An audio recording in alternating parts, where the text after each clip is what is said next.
Hola, queridos seguidores. Bien, estamos de nuevo aquí en Letras Creativas. Algunas de las situaciones que les estoy explicando creo les podrían servir a su propia obra. Hoy quiero darles a conocer por qué estoy por escribir el libro 7. Y bueno, me puse a analizar cuáles son las razones. El mapa mental que amplía la experiencia de un individuo dedicado a un tema determinado puede llevarlo a esto. O puede llevarlo a concluir de forma graciosa la obra y decir, aquí me quedo, pero por alguna razón no sucede.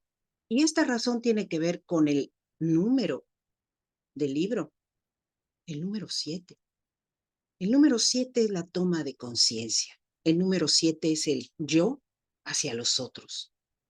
El número 7 en la obra ha cumplido un papel muy, muy importante.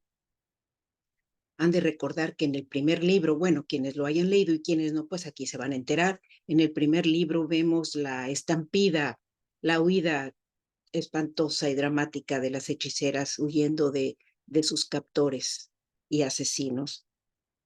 Y ellas son 7, son 7.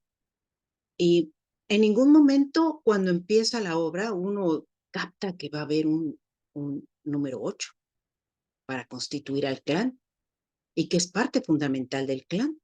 Pero es así, ¿sí? Eh, el concepto del maestro es eso, es un concepto. En la vida nosotros buscamos maestros, gente con la cual filtrar ideas, gente que nos enseña lo bueno, lo malo, lo dramático, lo triste de la vida.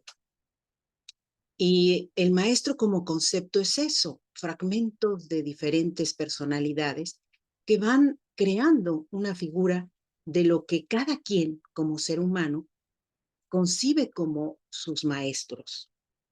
Por eso el maestro se encuentra en el futuro, en el pasado profundo y en un pasado intermedio. Y no es la misma persona. En la obra tiene, solamente Sila tiene en el futuro remoto y en el pasado ancestral, tiene el mismo nombre. Pero es importante ver que basamos nuestra vida en base a lo que los otros nos pueden enseñar. Y ahí está de nueva cuenta el 7. Yo ante los otros. Y los otros, ¿qué me ofrecen a mí para que yo conciba un mundo diferente? ¿Mm? Ahí está el 7. Hay una parte importante en la obra cuando Sierpe decide viajar en solitario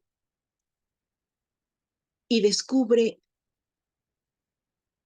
a el águila y el alacrán y considera en ellos la envoltura de un concepto que por una parte es dual y por otro lado es la acepción de dos circunstancias que pueden estar dentro de ella misma, ¿sí? El volar en lo alto o el saberse sumergir debajo de las arenas del desierto del Sahara para poder encontrar una realidad que se antojaba difícil y de la que ella tenía que ser consciente. Otro detalle importante, ella reconoce que al entrar en un territorio completamente nuevo, ella tiene que cambiar los conceptos que ha creado de sí misma. No puede ir con el mismo vestido o con el mismo atuendo o con las mismas ideas para penetrar en un mundo completamente nuevo. Debe aprender a integrarse. De esta forma es como descubre en Amin a un aliado y a un amante, ¿sí?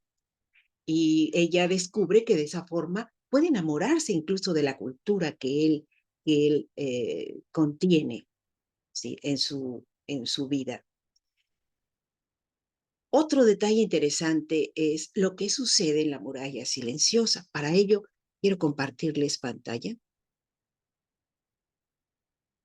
y quiero que se den cuenta de algo que he descubierto. Esto va a ser para el séptimo libro. Sin embargo, ¿por qué mencioné la muralla silenciosa? Por esto, las esferas de la red sónica.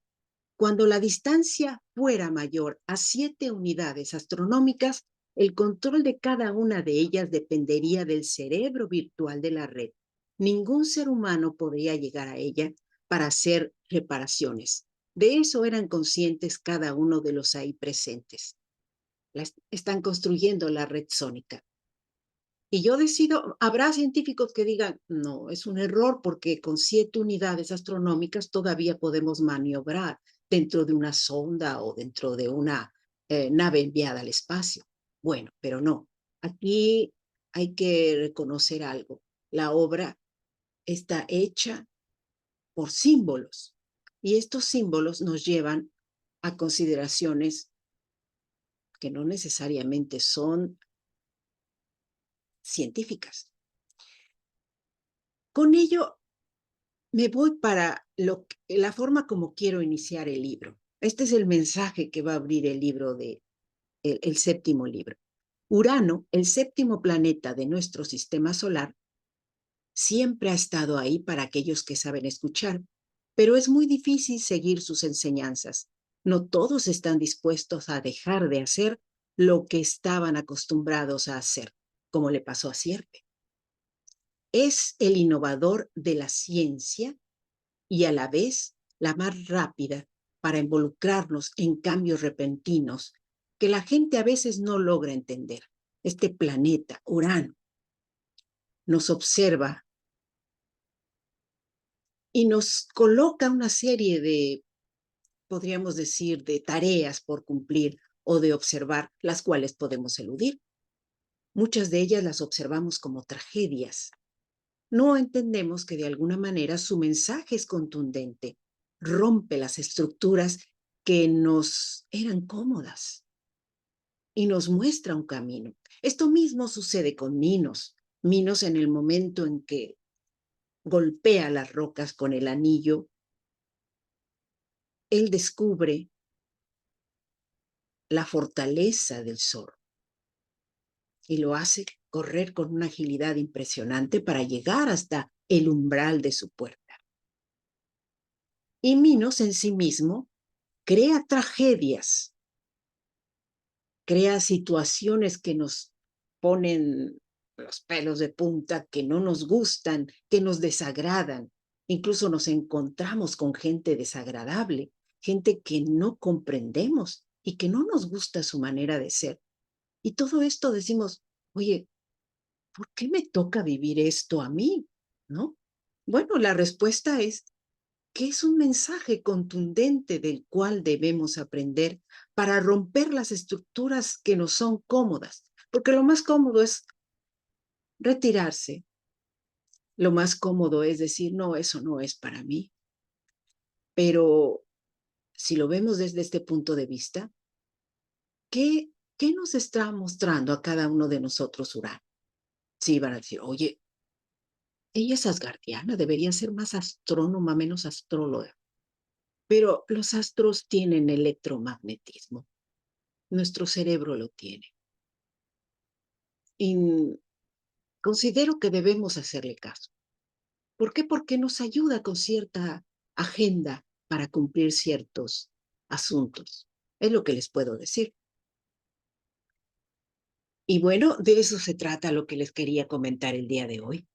Ahora bien, fíjense muy bien, no les voy a decir cuál es la mía, pero arriba de el momento de su nacimiento había una estrella fija.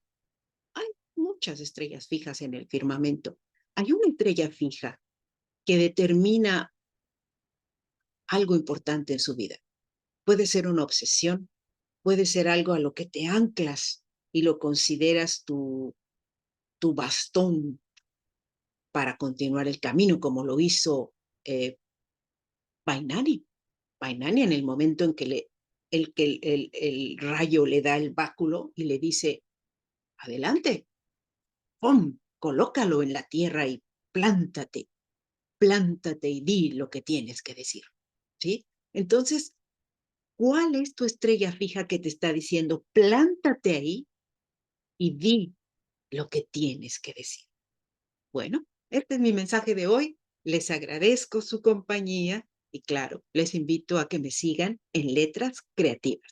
Yo soy Ariadne Gallardo Figueroa. Hasta la próxima.